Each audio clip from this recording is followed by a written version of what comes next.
Okay, so let's move on to a brief rundown of some awesome social studies tools.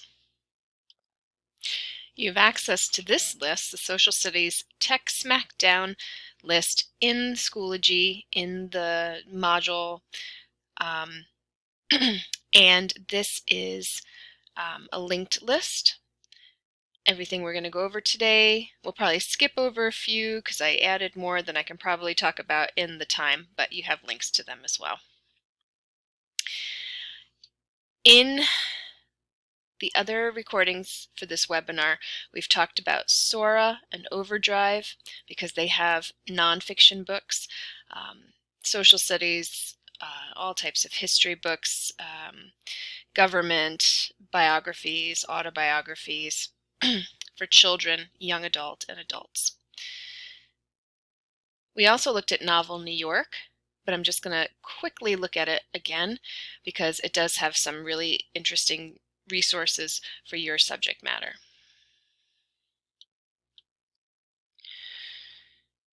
So again, these are free databases,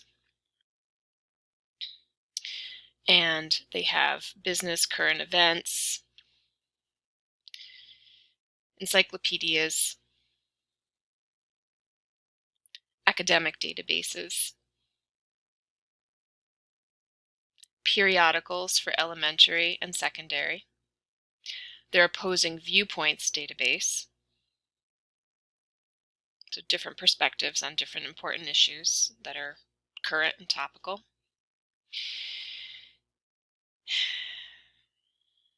News, newspapers, great stuff.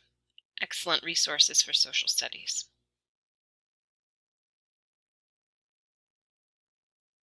Going back to the New York Online Electronic Library's main page, you can scroll down, and if you have a library card anywhere in New York State, you have access to a whole plethora of databases. Government, history, all different content areas. Now you can go, genealogical databases, you can go and do a search without the library card. However, to dig in a little bit deeper and to get your results list, you will need to log in with any of your New York State library cards. But they have historical newspapers, huge amount of resources. So it's free, you just need to have a public library card. Also on the New York State Library's webpage, there are resources and services for teachers. So they have a repository of lesson plans, primary source materials, on other online resources, and different collections. The focus, of course, is on New York State, but they have manuscripts and special collections. Any lesson plan that they have, they'll have links to materials and digital documents. They link also to the Novel New York databases that we were just looking at. And they will have all of their digital collections here, including newspapers, talking books and Braille, different online exhibits that they have for virtual field trips. So this is a tremendous resource.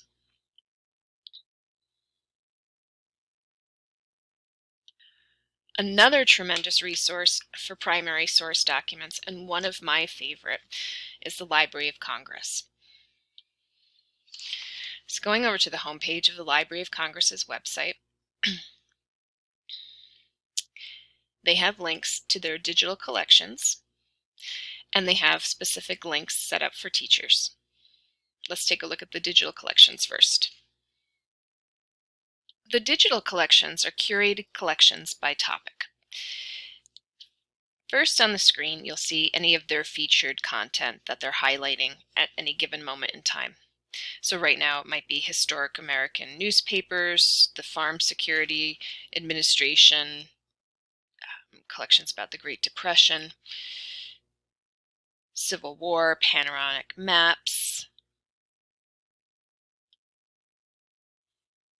railroad maps, photograph collections. But if you scroll down, you can start to refine the digital collections by subject area.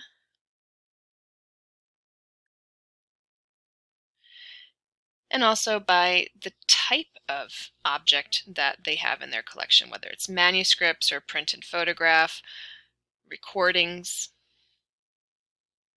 motion picture. So you can search and slice and dice the collection by the type of format that it is. So for example, if we looked at American history, see we start to refine it up here. And you're searching not by individual items. You can do that in other places, but you're searching here just on whole collections that they've curated together.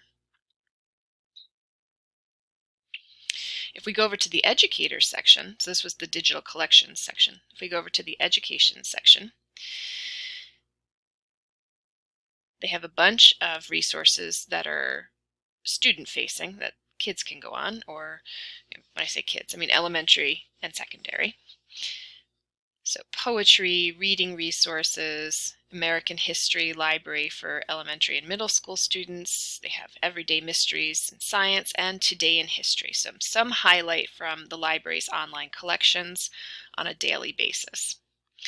They have, looking over at this side, lesson plan resources, other free resources, primary source sets, and they have an amazing set of professional development resources. Let's take a peek at teacher resources.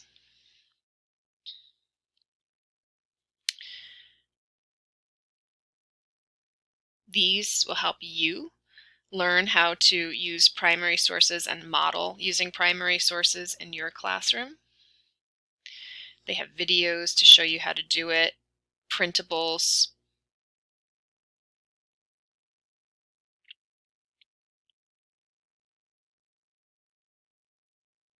Going back to the teacher section.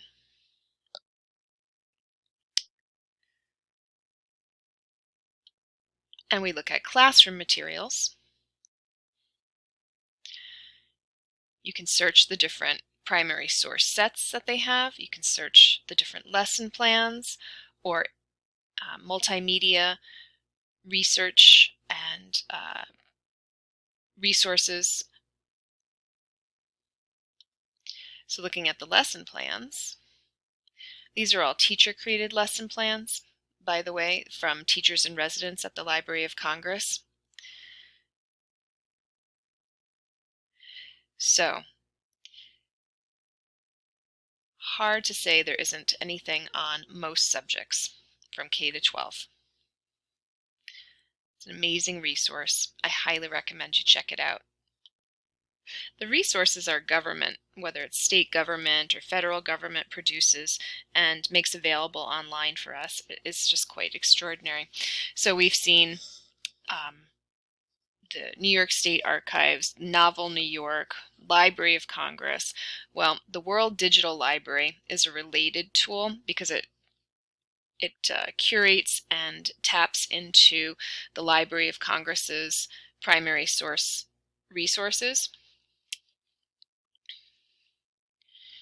So, the World Digital Library has about 20,000 items that they have in their database across they're not US resources only, across 193 countries over about 10,000 years. Again, you'll see featured items that they have, featured institutions that have digitized some of their collection that's available here, articles. But you have some tools up at the top.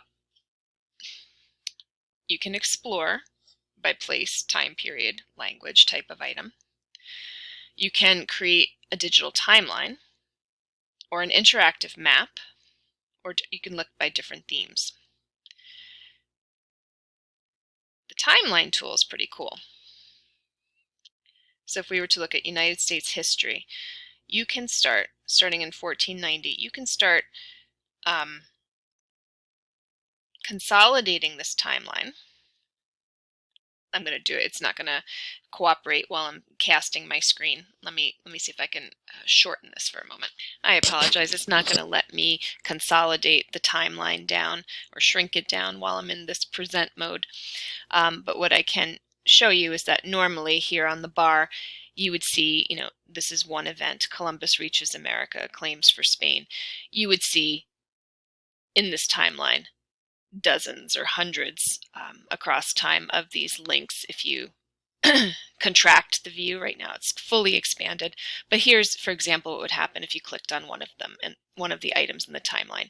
It would dig and point to a primary source in the digital collection with a brief article about it. And it's a pretty neat tool.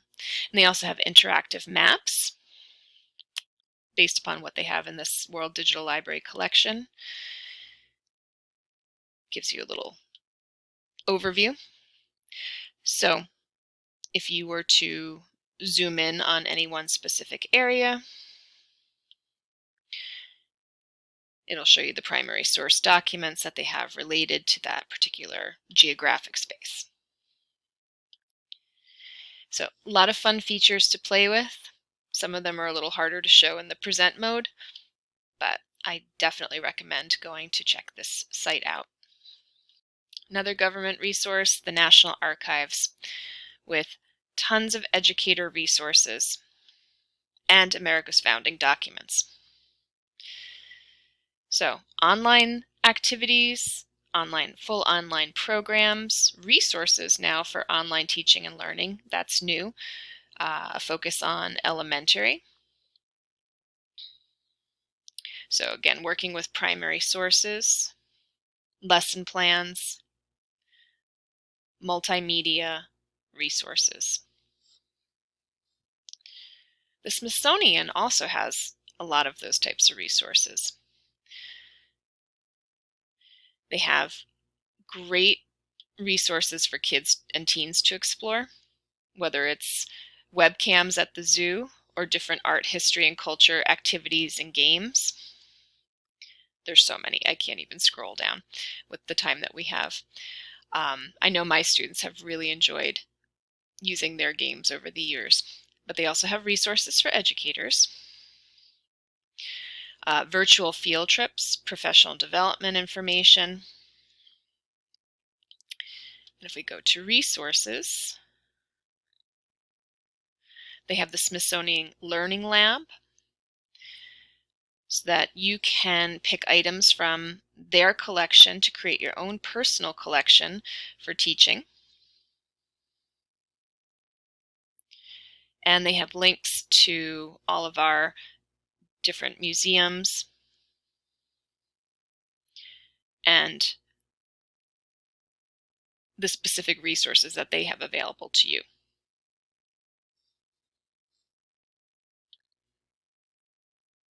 So trying to keep within our time limits, I'm going to ask you to remember that there are more resources, I'm tongue-tied, more resources on here than I can possibly cover today, and they're all amazing. Teachinghistory.org is a wonderful resource, another, massive, warehouse of lesson plans. You can create digital classrooms. There's really fun activities for European history and UK history. Other, History Channel, Nat Geo for kids, tons of games and activity packs. We've talked about some of these other resources in the other recordings. Start with a Book, Jeopardy Labs. So I hope this gives you a lot of food for thought. I hope this gave you some new ideas, and I'm really looking forward to seeing what your ideas are in the wrap-up for the webinar. 2 lesson ideas that, using one or more of the resources that you have looked at throughout this webinar. You don't have to give a full lesson, just brainstorm some ideas and share them with us. All right, take care.